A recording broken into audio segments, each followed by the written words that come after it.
എൻ്റെ ബോഡിയിൽ നിന്ന് ഞാൻ ഉയർന്നു പോവുകയും ഒരു വെയ്റ്റ്ലെസ്സായ പറക്കുന്നൊരു രൂപമൊന്നുമില്ല. സുന്ദരമായ ഒരു ടണലുണ്ട്. ഒരു ടണലിൽ കൂടെ പോകുന്നു. ഓം എന്നൊരു ശബ്ദം മാത്രം കേൾക്കാം. ഡോക്ടർ ഗോപാലകൃഷ്ണൻ, അഞ്ചുതെങ്ങ് കായിക്കരയിൽ അധ്യാപക ദമ്പതികളായ ഭാർഗവന്റെയും തങ്കമ്മയുടെയും മകനായി ജനനം. കായിക്കര സർക്കാർ സ്കൂളിലും നെടുങ്കണ്ട ശ്രീനാരായണ ഹൈസ്കൂളിലുമായി സ്കൂൾ വിദ്യാഭ്യാസം പൂർത്തിയാക്കി.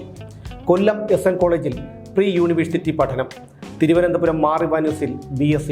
ശേഷം ചെമ്പഴന്തി SN കോളേജിൽ ഡെമോൺസ്ട്രേറ്ററായി ജോലി നേടി. 1965 തിരുവനന്തപുരം മെഡിക്കൽ കോളേജിൽ MBBSന് പ്രവേശനം നേടി. MBBS പഠനം പൂർത്തിയാക്കിയ ശേഷം തിരുവനന്തപുരം മെഡിക്കൽ കോളേജിൽ തന്നെ ട്യൂട്ടറായി. 1983 അനസ്തേഷ്യയിൽ MD ബിരുദം. 1998 തിരുവനന്തപുരം മെഡിക്കൽ കോളേജ് അനസ്തേഷ്യ വിഭാഗത്തിൽ നിന്ന് അസോസിയേറ്റ് പ്രൊഫസറായി വിരമിച്ചു. പിന്നീട് 1998 മുതൽ 2021 വരെ തിരുവനന്തപുരം RCCയിൽ അനസ്തേഷ്യ കൺസൾട്ടന്റ്. പിന്നീട് 1 വർഷം മെഡിക്കൽ കോളേജിൽ കാർഡിയാക് അനസ്തേഷ്യ കൺസൾട്ടന്റ്.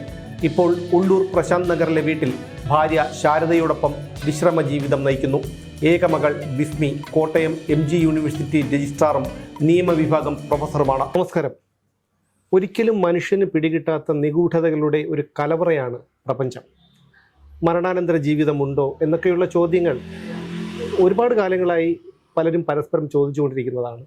ഇന്ന് നമ്മളോടൊപ്പമുള്ളത് ഡോക്ടർ ശ്രീ ഗോപാലകൃഷ്ണൻ സാറാണ്. സർ, നമസ്കാരം. ഞാൻ അങ്ങയെ പരിചയപ്പെടുത്തുന്നതിനേക്കാൾ അങ്ങയെ പരിചയപ്പെടുന്നതായിരിക്കും നല്ലതെന്ന് എനിക്ക് തോന്നുന്നു. ഞാൻ ഗോപാലകൃഷ്ണൻ. എൻ്റെ ജന്മദേശം കായിക്കര അഞ്ചുതെങ്ങിനടുത്താണ്. പഠനം എല്ലാം തന്നെ അവിടുത്തെ സ്കൂളുകളിൽ കായിക്കരയും നെടുങ്കണ്ടയുമായിട്ട് സ്കൂളിൽ പഠിച്ചു. അത് കഴിഞ്ഞ ശേഷം ശ്രീനാരായണ കോളേജ് SN കോളേജിൽ പ്രീ ഡിഗ്രി കഴിഞ്ഞു. പ്രീ യൂണിവേഴ്സിറ്റി ആയിരുന്നു അന്ന്. BSc മാർ ഇവാനിയൂസ് കോളേജിലായിരുന്നു. 65 MBBSന് കിട്ടി. ജോയിൻ ചെയ്തു ട്രിവാൻഡ്രം മെഡിക്കൽ കോളേജ് തന്നെയാണ്. എൻ്റെ പഠനശേഷം 1973 അനസ്തീസ്യ വിഭാഗത്തിൻ്റെ ട്യൂട്ടറായിട്ട് ജോയിൻ ചെയ്യും. അന്ന് മുതൽ അനസ്തീസ്യ വിഭാഗത്തിൽ മാത്രമേ ഞാൻ വർക്ക് ചെയ്തിട്ടുള്ളൂ. റിട്ടയർഡ് ആകുന്നത് 1998 ജൂൺ മാസം റിട്ടയർഡായി. അന്ന് മുതൽ വീണ്ടും ആ ഭാഗത്ത് തന്നെ പെൻഷന് ശേഷവും വർക്ക് ചെയ്യാനായിട്ടുള്ളൊരു സൗകര്യം കിട്ടി. 23 കൊല്ലം ഹാർട്ടിൻ്റെ സർജറിക്ക് അനസ്തീസ്യ മാത്രമായിട്ട് വർക്ക് ചെയ്തു. കോവിഡ് വന്ന് 2 കൊല്ലം കഴിഞ്ഞപ്പോൾ കോവിഡിൻ്റെ പ്രോബ്ലം ഉള്ളതുകൊണ്ട് ഒന്ന് നിർത്തി. ഇതിനിടയിൽ എന്നെ സംബന്ധിച്ചിടത്തോളം എൻ്റെ ഒരു ക്രൂഷ്യൽ സ്റ്റേജ് എനിക്കുണ്ടായിരുന്നു. അത് പറയുന്നതിൽ എനിക്ക് സന്തോഷമുണ്ട്. 1992 ഞാൻ മെഡിക്കൽ കോളേജിൽ തന്നെ അസോസിയേറ്റ് പ്രൊഫസറായിട്ട് ജോലി ചെയ്യുന്ന സമയത്ത് പെട്ടെന്ന് വയറുവേദന വരികയും അതിനു വേണ്ടി ഒരു സർജറി ചെയ്യുകയും ചെയ്തു. സർജിക്കൽ ഗാസ്ട്രോഎൻട്രോളജി സർജറി ചെയ്തു. സർജന്മാരെല്ലാവരും ഉണ്ടായിരുന്നു. എൻ്റെ സുഹൃത്തുക്കളും എൻ്റെ കൂടെ പഠിച്ചവരും സീനിയേഴ്സുമായിട്ടുള്ള എല്ലാവരുമാണ് അത് ചെയ്തത്. അത് കഴിഞ്ഞ് 3ൻ്റെ 3ാമത്തെ ദിവസം വീണ്ടും എനിക്ക് വയറിന് വേദന വരികയും അത് വീണ്ടും ഒരു ഓപ്പറേഷന് വേണ്ടി എൻഡ് ചെയ്യുകയും ചെയ്തു. ആ ഓപ്പറേഷനോടുകൂടി കുറേ ദിവസത്തേക്ക്, അതായത് 10-16 ദിവസത്തോളം ഞാൻ കോൺഷ്യസ് ആയിരുന്നോ എന്ന് ചോദിച്ചാൽ എനിക്കറിയില്ല. ഞാൻ അൺകോൺഷ്യസ് ആയില്ല ലെവലിലോട്ടും ആയിരുന്നു. കാരണം ബെഡ് സോർ സഹിതം അടിച്ച് എന്തെല്ലാമോ ഞാൻ പറയുന്നു എന്ന് എൻ്റെ ഭാര്യയും മറ്റുള്ളവരും പറയാറുണ്ട്. പക്ഷേ എനിക്ക് ഓർമ്മയില്ല. ആ സമയത്ത് ഇതിനിടയിൽ ഒരു തവണ എപ്പോഴാണെന്ന് എനിക്കറിയില്ല, എൻ്റെ ശരീരത്തിൽ നിന്നും ഞാൻ മാറിപ്പോകുന്ന ഒരു സന്ദർഭം എനിക്ക് തോന്നി. ആ ദിവസത്ത് സംഭവിച്ചത് എന്തോന്ന് എനിക്കറിയില്ല.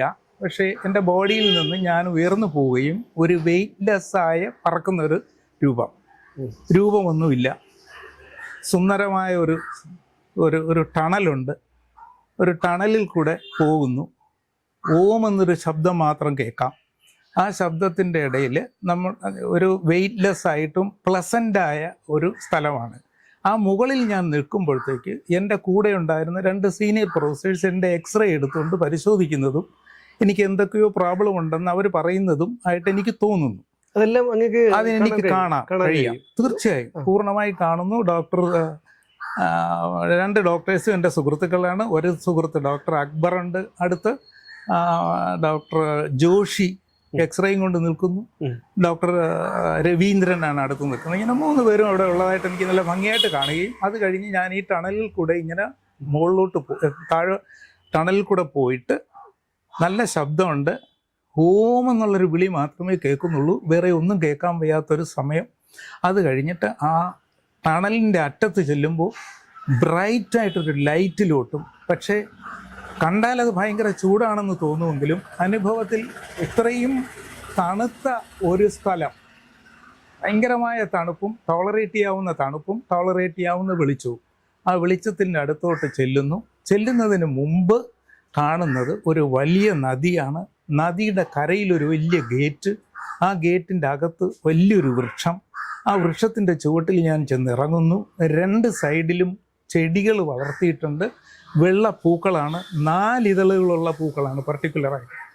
അത് കഴിഞ്ഞിട്ട് ഞാൻ ചെല്ലുമ്പോൾ ആ അറ്റത്ത് ഒരു ഗേറ്റിൻ്റെ അടുത്തായിട്ട് ഒരു നന്ദിയുടെ രൂപം കാണുകയും ആ നന്ദിയുടെ രൂപത്തിൽ ഞാൻ തലോടിക്കൊണ്ട് അകത്തോട്ട് കയറി ഈ നിൽക്കുന്ന വലിയ വെളിച്ചത്തിലോട്ട് അടുക്കാൻ ശ്രമിക്കുമ്പോൾ എനിക്കത് പറ്റുന്നില്ല. എൻ്റെ അടുത്ത് എന്തോ ഒന്ന് പറയുന്നതായിട്ട് തോന്നുന്നു. ഇനിയും നിങ്ങൾക്ക് ഒരുപാട് ജോലി ചെയ്തു തീർക്കാനുണ്ട്, അശരീരി പോലെ എന്തോ ശരീരത്തിൽ ഇങ്ങനെ നമുക്ക് കേൾക്കാം അത്. പക്ഷേ എനിക്ക് ആളിനെ കാണാനില്ല, ഈ വെളിച്ചം മാത്രമേ ഉള്ളൂ. വെളിച്ചം എന്ന് പറയുന്നത് ഒരു ഇളം കാവ്യ രൂപം പോലെയാണ്, കാവ്യയുടെ ആ വെളിച്ചമാണ് അത്. ആ വെളിച്ചം നല്ല വെളിച്ചമാണ്, ബ്രൈറ്റ് ലൈറ്റാണ്, നോക്കുന്നതിൽ ഒരു പ്രശ്നവുമില്ല, ചൂടും ഇല്ല, നല്ല തണുപ്പും. തിരിച്ച് ഞാനിങ്ങനെ പോകുന്നു. ഇപ്പോൾ ആ സമയത്തൊക്കെ അങ്ങേക്ക് നമ്മുടെ ഭൂമിയെക്കുറിച്ചോ അല്ലെങ്കിൽ കുടുംബത്തെക്കുറിച്ചോ ഒക്കെ ഉള്ള ഓർമ്മകൾ ഉണ്ടായിരുന്നോ? ഇല്ല, അന്ന് യാതൊരു ഓർമ്മയുമില്ല. ഒറ്റ ഇതേ ഉള്ളൂ, സുന്ദരമായ ഒരു സ്ഥലം, ഒരു പ്ലസൻ്റായ ഒരു ഫീൽഡ്, അടുത്തിരിക്കുന്ന ആ വെളിച്ചം മാത്രമല്ലാതെ എനിക്ക് വേറെ യാതൊരു ചിന്തകളും അന്നേരം തന്നെ ഇല്ല. അത്രയും ഉള്ളൊരു സ്ഥലത്ത് വീണ്ടും വീണ്ടും പോകണമെന്ന് പിന്നെ തോന്നിയിട്ടുണ്ട്, ഇപ്പോഴല്ല, പിന്നെ പല പ്രാവശ്യവും തോന്നിയിട്ടുണ്ട്. കൊള്ളാം, നല്ല സ്ഥലമാണ് എന്ന് തോന്നുകയും അവിടെ ചെന്നിട്ട് ഈ സമയമായില്ല എന്ന് പറയുന്നത് കൊണ്ട് പെട്ടെന്ന് തന്നെ ശബ്ദത്തിലോട്ട് ഞാൻ തിരിച്ചു വീഴുകയും ചെയ്തു. അതിനുശേഷം പല ദിവസങ്ങൾ കഴിഞ്ഞ് കാണും. എൻ്റെ വയറിൻ്റെ ഓപ്പറേഷൻ കഴിഞ്ഞു, വയറ് വളർന്നു വന്നു, അവിടെ കുറച്ച് ബുദ്ധിമുട്ടുകളൊക്കെ ഉണ്ടായിരുന്നു. അപ്പോൾ കുടലൊക്കെ പുറത്ത് വെച്ചിരുന്നു, എൻ്റെ മുതുക് മുഴുവൻ വ്രണമായിരുന്നു. അപ്പോൾ അതെല്ലാം റിക്കവർ ചെയ്തപ്പോൾ ഏതാണ്ട് 10-46 ദിവസമായി. ആ 46 ദിവസത്തിന് അടുപ്പിച്ചുള്ള ദിവസങ്ങളിൽ ഞാൻ എൻ്റെ ഭാര്യയുടെ അടുത്ത് ഈ കഥ പറയുന്നു. എന്നിട്ട് ഞാൻ പറഞ്ഞു, ദയവായി വേറൊരിടത്തും പറയരുത്, പറഞ്ഞാൽ ഇത് ഭ്രാന്താണെന്ന് ചിലപ്പോൾ ആളുകൾ പറയും, അതുകൊണ്ട് അത് പറയണ്ട എന്ന് പറഞ്ഞിട്ട് ഞാൻ പറഞ്ഞു.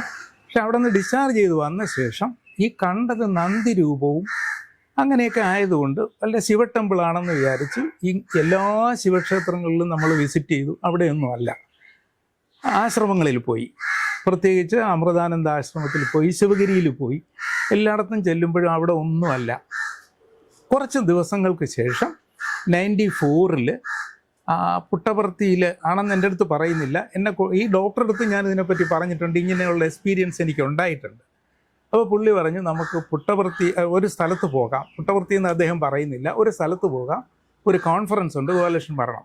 ശരി, പോകാമെന്ന് പറഞ്ഞിട്ട് ഞങ്ങൾ അവിടത്തേക്ക് ട്രെയിൻ പുള്ളി തന്നെ ബുക്ക് ചെയ്ത് എറണാകുളത്ത് നിന്ന് പുട്ടപർത്തി ട്രെയിനിൽ കയറി. അവിടെ ഇറങ്ങിയപ്പോഴത്തേക്ക് രജിസ്ട്രേഷനൊക്കെ ചെയ്തിട്ടുണ്ട്, എൻ്റെ പേരുമുണ്ട്. പേര് എടുത്തപ്പോഴത്തേക്ക് ആ സമയത്ത് എനിക്കൊരു ഓർമ്മയുള്ളതെന്ന് പറയുന്നത്, എൻ്റെ ഭാര്യ ഞാൻ അവിടത്തേക്ക് പോകുമ്പോഴത്തേക്ക് ഒരു വാച്ച് എനിക്കില്ലായിരുന്നു, ഒരു വാച്ച് വാങ്ങണമെന്ന് പറഞ്ഞു, ഒരു ടൈം പീസ് വാങ്ങണമെന്ന് പറഞ്ഞു. ഞാൻ ഇന്ന് രജിസ്റ്റർ ചെയ്ത് കഴിഞ്ഞപ്പോൾ ഒരു ബാഗ് കിട്ടി. ആ ബാഗിനകത്തൊരു ടൈം പീസ് കിട്ടി. ആ ടൈം പീസിൽ ഭഗവാന്റെ ഒരു പടവുമുണ്ട്. അതിപ്പോഴും എൻ്റെ കയ്യിൽ ഇരിപ്പുണ്ട്. അപ്പോൾ അത് കഴിഞ്ഞിട്ട് ഞാൻ വിചാരിച്ചുടാ, ഇത് വാച്ച് ഇനി കിട്ടുമായിരിക്കും എന്നുള്ള മനസ്സിൽ കരുതി, ഇത്രയേ ഉള്ളൂ, അല്ലാതെ ഒരു തമാശയ്ക്ക് അത് കരുതിയതാണ്. അടുത്ത ദിവസം അദ്ദേഹത്തിനെ കാണാനായിട്ട്, ഭഗവാനെ കാണാൻ ഞങ്ങൾ എല്ലാവരും കൂടെ പോയി. ഭഗവാൻ ദൂരെ നിന്ന് വരുന്നത് കണ്ടപ്പോൾ, ഞാൻ ഷോർട്ടായിട്ട് തന്നെ പറയുകയാണ്, അദ്ദേഹം നടന്നു വരുമ്പോൾ തലയ്ക്ക് ചുറ്റുമായിട്ട് ഒരു വെളിച്ചം കാണുന്നതായിട്ട് തോന്നി. അത് ഞാൻ അടുത്ത ഡോക്ടറെ അടുത്ത് ചോദിക്കുന്നു. അടുത്തിരുന്ന ആളുടെ അടുത്ത്, ഇതെന്താണ് പക്ഷേ ഞാൻ കാണുന്നുണ്ടല്ലോ. അല്ല, അത് നിങ്ങൾ മാത്രമേ കാണുന്നുള്ളൂ, ഞാൻ കാണുന്നില്ല എന്ന് പറഞ്ഞു. പുള്ളി എന്നെ ടച്ച് ചെയ്തിട്ട് നോക്കി, കണ്ടില്ല. പുള്ളി കണ്ടില്ല, ഞാൻ കണ്ടു. ഒരല്പം നേരം കഴിഞ്ഞപ്പോൾ ആ ഹാലോ ലൈറ്റ് അങ്ങ് ഡിസപ്പിയർ ചെയ്തു. അടുത്ത ദിവസം വീണ്ടും നമ്മൾ പോകുന്നു. ഇതേപോലെ ഫ്രണ്ടിലാണ് ഞാൻ ഇരിക്കുന്നത്. ആ ഒരു വലിയ പില്ലറിൻ്റെ ഇപ്പുറത്ത് തൊട്ടടുത്താണ് വലത് സൈഡിൽ ഞാൻ ഇരിക്കുന്നു. ഇടത് സൈഡിൽ വേറെ ആളുകളുണ്ട്, പക്ഷേ ഏറ്റവും ഫ്രണ്ടിലാണ് ഞാൻ ഇരിക്കുന്നത്. അദ്ദേഹം ഭഗവാൻ നടന്ന് അടുത്തൂടെ പോയി എന്നുള്ളതല്ലാതെ നമ്മൾ നോക്കുക പോലും ചെയ്തിട്ടില്ല എന്ന് തോന്നി. ഞാൻ അവിടെ ഓം നമ ശിവായ എന്ന് പറഞ്ഞിട്ട് ഞാനും അനങ്ങാതെ കുനിഞ്ഞിരുന്നു. ഒരല്പം കഴിഞ്ഞപ്പോൾ മുമ്പ് നിൽക്കുന്ന ഒരാൾ ശൂന്ന് വെക്കുകയും ഞാൻ കണ്ണു തുറന്നത് പറഞ്ഞു പുറന്നോട്ട് ഇങ്ങനെ കാണിച്ചു. ഞാൻ പുറന്നോട്ട് മാറി. യാദർച്ഛികമായി എന്തു പറ്റിയെന്ന് എനിക്കറിയില്ല, പിറകെ നിന്ന് ഒരാളിൻ്റെ പാദത്തിലാണ് ഞാൻ ഇരുന്നത്. ഞാൻ പെട്ടെന്ന് തിരിഞ്ഞു നോക്കുമ്പോൾ ഭഗവാന്റെ പാദത്തിലാണ്. അത് ഞാൻ ഉടൻ തന്നെ ക്ഷമിക്കൂ എന്ന് പറഞ്ഞിട്ട് ഞാൻ കാലിലോട്ട് തൊഴുതിട്ട് ഞാൻ മുട്ടുകുത്തി നിന്നപ്പോൾ കൈകളിൽ ഒരു കവർ എൻ്റെ കയ്യിൽ ഇട്ടു തന്നു. ആ കവർ എടുത്ത് ഞാൻ എൻ്റെ പാക്കറ്റിലിട്ടു. തിരിച്ച് അദ്ദേഹം അങ്ങ് നടന്നു പോയി. വേറെ പല ആളുകളെയും കണ്ടു. അത് കഴിഞ്ഞ് നമ്മളെല്ലാം കഴിഞ്ഞ് പോയി.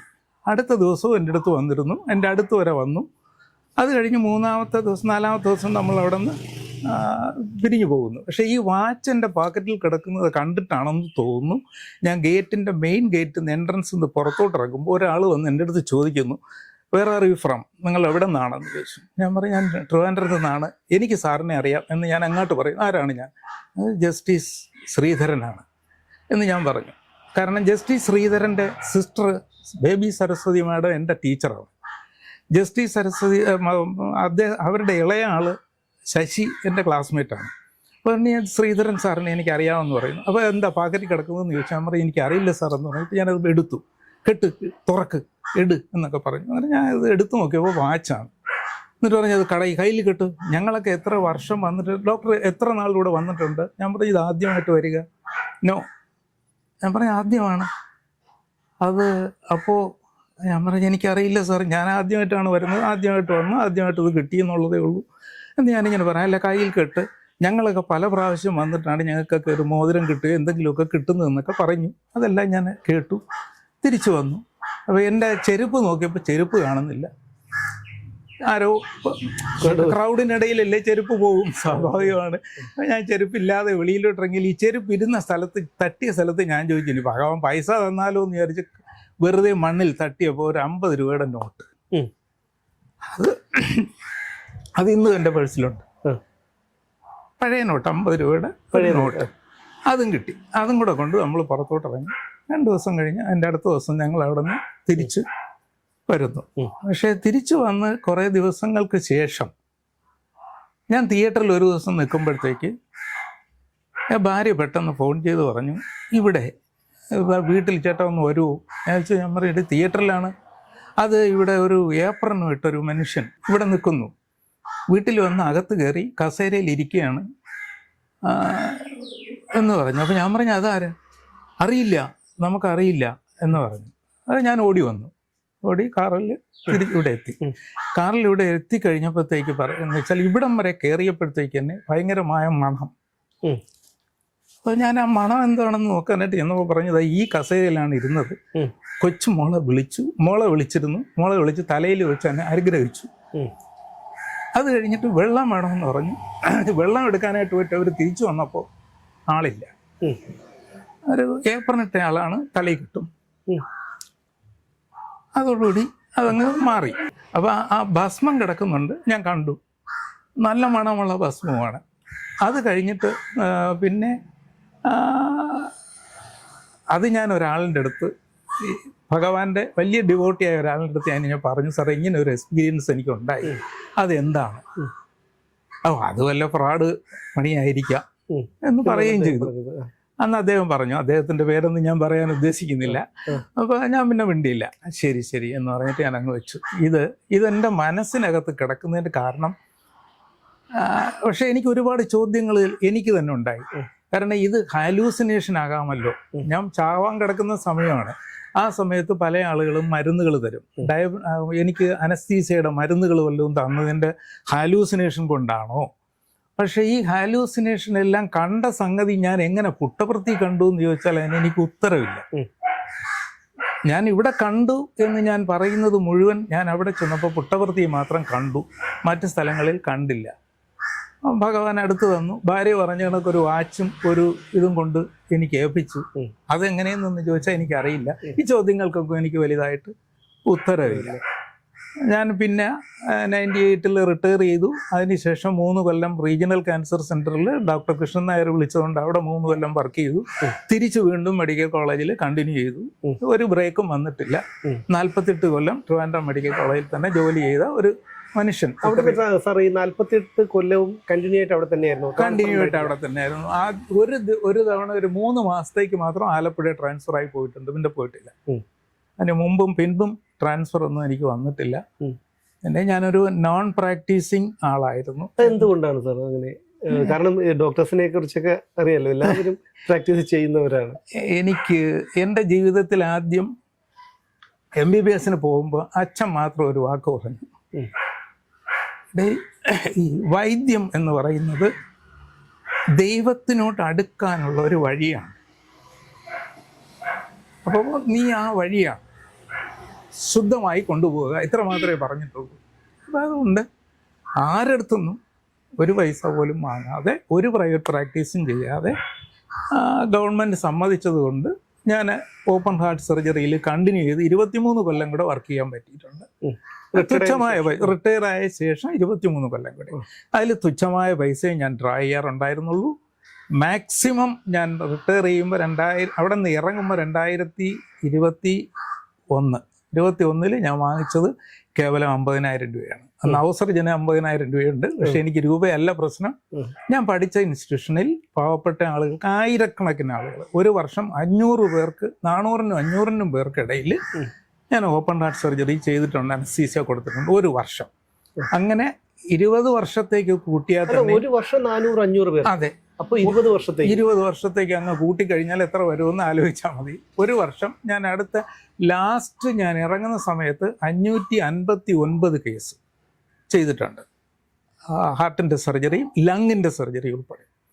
അതിൽ 300ഓളം ഹാർട്ട് മാത്രവും ബാക്കി പല കേസുകളും മേജർ കേസുകളെല്ലാം തന്നെ ചെയ്യാനുള്ളത് സൗകര്യം എനിക്ക് കിട്ടി. അത്രയും കേസുകൾ ചെയ്തിട്ടുണ്ട്. അതെ, അതിനു മുമ്പും ചെയ്തിട്ടുണ്ട്. 1978 ആദ്യത്തെ അനസ്തീസിയ ഓപ്പൺ ഹാർട്ടിൽ കൊടുക്കുന്നത് ഞാൻ കൂടെയാണ്. അന്ന് എനിക്ക് ഡിഗ്രി ഇല്ല, MBBS മാത്രമേ ഉള്ളൂ. പിന്നെയാണ് MD എടുക്കുന്നത്, പിന്നെയാണ് ഇതിലോട്ട് പോകുന്നത്. അതെല്ലാം ഒരുപാട് എക്സ്പീരിയൻസ് ആണ്, കാരണം ഇതൊരു നീണ്ട കാലാവധിയാണ്. അപ്പോൾ മറക്കാൻ പറ്റാത്ത, നമ്മുടെ ഹൃദയത്തെ സ്പർശിച്ച എന്തെങ്കിലും അനുഭവം തിയേറ്ററിൽ ഉണ്ടായിട്ടുണ്ടോ? തിയേറ്ററിൽ ഒരുപാട് അനുഭവങ്ങളുണ്ട്. പേഴ്സണലായിട്ടുള്ള അനുഭവത്തിൽ എനിക്ക് ഒരു മനുഷ്യനെ മറക്കാനൊക്കത്തില്ല. കാരണം SIT ഹോസ്പിറ്റലിൽ ഞാൻ വർക്ക് ചെയ്യുന്ന സമയത്ത് അവിടെ എല്ലായിടവും വർക്ക് ചെയ്യണമെന്ന്. SITയിൽ വർക്ക് ചെയ്യുമ്പോഴത്തേക്ക് സാധാരണ രാവിലെ കയറി പോയി കഴിഞ്ഞാൽ 7:30 മണിക്ക് പോയാൽ ഉണ്ണാൻ സമയം കിട്ടാറില്ല. അത് ചിലപ്പോൾ 5 മണിക്കോ 6 മണിക്കോ ആയിരിക്കും. ക്വാർട്ടേഴ്സിലാണ് താമസിക്കുന്നുള്ളത് കൊണ്ട് എളുപ്പം വന്ന് ക്വാർട്ടേഴ്സിൽ വന്ന് ചെയ്യാൻ പറ്റും, വല്ലതും കഴിക്കാൻ പറ്റും. ഞാനൊരു 5:30-6 മണി ആയപ്പോഴത്തേക്ക് വന്നപ്പോൾ ഭാര്യ തന്നെ ചോറ് വെച്ച് ഉടനെ തന്നെ വേറൊരു ഫോൺ വന്നു. ആ ഫോൺ ഞാൻ എടുത്ത്, അന്ന് ലാൻഡ് ഫോണേ ഉള്ളൂ. ഫോൺ എടുത്തിട്ടപ്പോഴത്തേക്ക് പറഞ്ഞു, സാറേ ഒന്ന് ഓടി ഒരു സിസേറിയൻ ഉണ്ട് എന്ന് പറഞ്ഞു. അത് ഞാൻ ഉണ്ടില്ല, ചോറ് വാരിയതേ ഉള്ളൂ. തിരിച്ചോടി അവിടെ ചെന്ന് കഴിഞ്ഞപ്പോഴത്തേക്ക് ഒരു പേഷ്യൻ്റ് ടേബിളിലുണ്ട്. ഒരു 10-35 വയസ്സായ സ്ത്രീയാണ്, സിസേറിയനാണ്. ഉടനെ തന്നെ ഞാൻ മരുന്ന് കൊടുത്തു, സ്പൈനൽ കൊടുത്തു, സിസേറിയൻ ചെയ്തു, തിരിച്ചിറങ്ങി. 1 മണിക്കൂറിലോളം സർജറി കഴിഞ്ഞ് തിരിച്ചിറങ്ങുമ്പോൾ ഒരു മനുഷ്യൻ, ഒരു 10-40 വയസ്സായ ഒരു മനുഷ്യൻ, ഒരു കയ്യിൽ ഒരു സ്റ്റീൽ പാത്രം, പാൽപാത്രമാണ്, ഇടത് കയ്യിൽ ഒരു പൊതി, ഇതുമായിട്ട് ഇങ്ങനെ നിൽക്കുന്നു. അപ്പോൾ എൻ്റെ അടുത്ത് ചോദിച്ചു, സാർ ഇത് കഴിക്കണം. ഞാൻ ഇത് കഴിക്കണം, എന്താണ് കഴിക്കേണ്ടത്? എനിക്കെന്തോ വല്ലാതെ ആദ്യം തോന്നി. അല്ല, ഇത് സാർ ഒന്നും കഴിച്ചിട്ടില്ല എന്ന് എനിക്കറിയാം. അപ്പോൾ ഈ പാത്രത്തിലെ പാലും ഈ ബന്നും സാറ് കഴിച്ചേ പറ്റൂ. അത് ഞാനത് വാങ്ങി പകുതി പൊടിച്ച് കഴിച്ചു. പാലിൻ്റെ ഒരല്പം കുടിച്ചിട്ട് തോളി തട്ടിയിട്ട് തിരിച്ചു പോയി. അപ്പോൾ അയാൾ പറഞ്ഞത് എന്താണെന്ന് വെച്ചാൽ, സാറ് വന്നില്ലായിരുന്നെങ്കിൽ 9ാമത്തെ കൊല്ലമാണ് ഞാൻ കല്യാണം കഴിച്ചിട്ട്. ആ കുട്ടിയാണത്. 9 കൊല്ലം കഴിഞ്ഞാണ് പ്രസവം. ഹസ്ബൻഡാണത്. അയാളെ പിന്നെ ഞാനൊരു 18 കൊല്ലങ്ങൾക്ക് ശേഷം യൂണിവേഴ്സിറ്റി കോളേജിൻ്റെ മുൻവശത്തുനിന്ന് അവിടെ ടാക്സി ഡ്രൈവേഴ്സിൻ്റെ കൂട്ടത്തിൽ കണ്ടു. ഞാൻ മീൻ വാങ്ങാം ഞാനും വൈഫും കൂടെ പോകുമ്പോൾ ഈ മനുഷ്യൻ എൻ്റെ അടുത്ത് വന്നിട്ട്, സാർ എന്നെ ഓർമ്മയുണ്ടോ? ഞാൻ പറയും എനിക്ക് ഓർമ്മയില്ല സാറേ, അന്ന് ഞാൻ ബന്നും പാലും തന്നത് സാറിനാണ്.